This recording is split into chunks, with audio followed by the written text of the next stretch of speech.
Soy María Andrea Nieto y esto es El Control. Hoy le damos el control a un perdón. Sí, les hablo del anuncio que hizo el presidente Gustavo Petro de convertir a los angelitos de la primera línea que están en la cárcel en gestores disque de paz. Este fue el anuncio que hizo el mandatario de todos los colombianos. El derecho a la protesta es un derecho democrático. El derecho a expresarse, a movilizarse es un derecho democrático. Los gobiernos que ordenan a su policía matar, encarcelar, torturar y detener jóvenes no son gobiernos democráticos.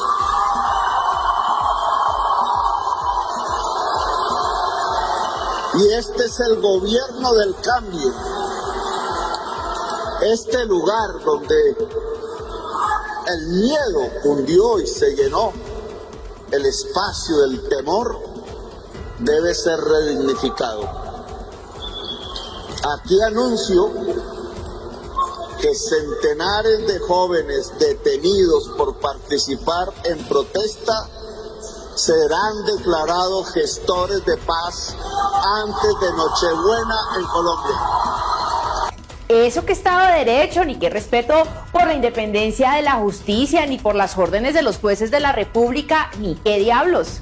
El senador de la primera línea del cambio, Gustavo Bolívar, dijo que paras y guerrilleros criminales de lesa humanidad han sido gestores de paz. ¿Por qué no jóvenes de primera línea que salvaron al país de la reforma tributaria de Duque y Carrasquilla, que quiso gravar la canasta familiar en medio de los peores índices de pobreza de la década?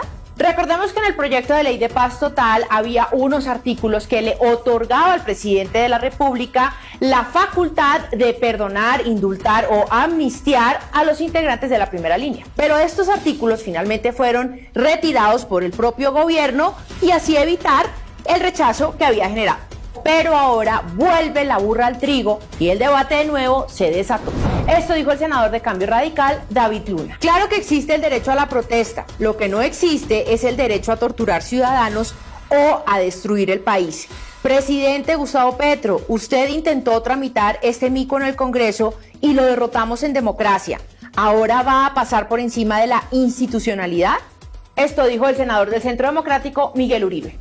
Protestar es un derecho, quien lo haga debe hacerlo pacíficamente. Por otro lado, integrantes de la primera línea están detenidos por terrorismo, homicidio y tortura, no por protestar. Petro no puede violar la ley ni la independencia de poderes. Es presidente, no dictador. Incluso desde la bancada del cambio hubo cuestionamientos. Esto dijo la representante de la Cámara, Kim Kardashian, Catherine Miranda. Sin lugar a dudas, hubo detenciones ilegales a ciudadanos en el marco de las protestas, pero también hubo graves hechos reales de tortura, terrorismo, violaciones sexuales y homicidio. Mucho cuidado. Así se manifestaron desde el feudo López Lozano, la senadora Angélica Lozano. Degollar a un motociclista con alambre de púas en trampa tendida para degollar policía motorizado que viniera por la vía no es criminalizar jóvenes ni negar causas de atroz desigualdad. Es brutal crimen, condenable. ¿Es protesta? No. Ni fue acto de jóvenes protestando. Esto dijo la senadora del Centro Democrático, Paloma Valencia. La liberación de los miembros criminales de primera línea como gestores de paz en el proceso con el ELN es el reconocimiento del gobierno de que sí hubo infiltración guerrillera en el paro y de que esa parte de la primera línea es el ELN. El ex candidato presidencial Federico Gutiérrez dijo que queda claro que este gobierno está del lado de quienes delinquen y no de los ciudadanos que cumplen la ley. Presidente Petro nombrará como gestores de paz a miembros de primera línea que hoy están en la cárcel, no por protestar, sino por generar terror. Les dará libertad.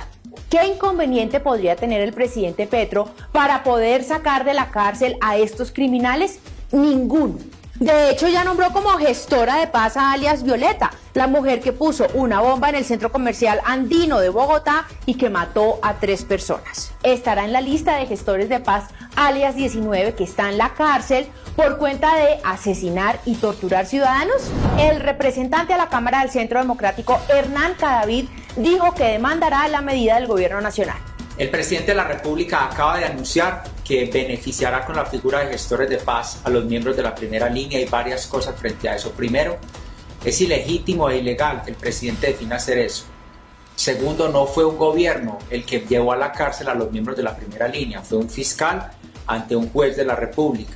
Tercero, la figura de gestores de paz se ha utilizado tradicionalmente para beneficiar a miembros de grupos armados al margen de la ley, no a personas que incurren en delitos comunes como secuestro, homicidio, extorsión, lesiones personales, tortura, entre otros, como están procesados miembros de la primera línea. Por eso, en el momento en que el presidente de la República expida el decreto con esos beneficios, estaré listo para presentar la demanda ante la justicia, porque no puede Gustavo Petro someter las leyes de la República para cumplirle caprichos personales y compromisos políticos a los sectores que lo ayudaron en las calles, en las movilizaciones y en el llamado estallido social, que terminó siendo una movilización política a favor del hoy presidente. En este punto sí que vale la pena recordar las palabras del presidente de El Salvador, Nayib Bukele. Creo que los derechos humanos, si bien nadie duda que los reos tienen derechos humanos, pero yo creo que algo que no se ha hecho y ningún procurador lo ha hecho antes, o por lo menos yo no recuerdo, discúlpeme si usted lo hizo y no me acuerdo yo, pero no han defendido los derechos humanos de la gente honrada. Generalmente defienden como que todo el enfoque de derechos humanos internacional o de las ONGs incluso esté enfocado en los derechos de los delincuentes, que tienen derechos. Nadie dice que los delincuentes no tienen derechos, pero ¿por qué el enfoque es siempre en los derechos de los delincuentes? Y la gran mayoría de la gente honrada, nadie le importan sus derechos. Surgen varias preguntas. ¿Qué pensarán los jueces de la República, los policías, los soldados, las familias de los ciudadanos que fueron asesinados, los senadores y representantes a la Cámara? ¿Es de extrañar este estilo de gobierno del presidente Gustavo Petro? Señores de la Casa Militar, traigan la espada de Bolívar ante el pueblo, ante el Congreso, ante el Estado. Sin lugar a dudas, este es un pésimo mensaje para la juventud y los ciudadanos honrados del país. Porque mientras premian a los aliados violentos de la primera línea que participaron en el violento paro nacional que sirvió de fondo para hacer campaña política, a la gente honrada que tanto desprecia el cambio, le clavaron más impuestos con la reforma tributaria. A la clase media y a las poblaciones vulnerables les arrancan la plata del bolsillo a punta de impuestos de los alimentos en la canasta familiar, como por ejemplo la leche en polvo para lactantes y 200 alimentos más. A los empresarios les suben los impuestos, a los emprendedores, a los que tienen carro, a los que usan avión, los que salen de vacaciones y hasta los que se atreven a vender su casa. Pero a los delincuentes, asesinos, torturadores y terroristas de la primera línea los van a premiar nombrándolos gestores de paz y dejándolos en libertad. ¿Cuál paz? ¿Matar y torturar colombianos son acciones de paz? El Estado de Derecho implica la noción del cumplimiento de la ley y de la independencia de poderes para hacerla cumplir. Con esta propuesta, el gobierno del cambio propone alterar el orden institucional para perdonar los desmanes, los daños y los perjuicios que causó la primera línea mientras se incendiaba el país para crear una crisis que nos trajo a este cambio. Mejor dicho, nada de respeto por la ley cuando se trata de perdonar a aquellos que ayudaron al cambio a llegar al poder.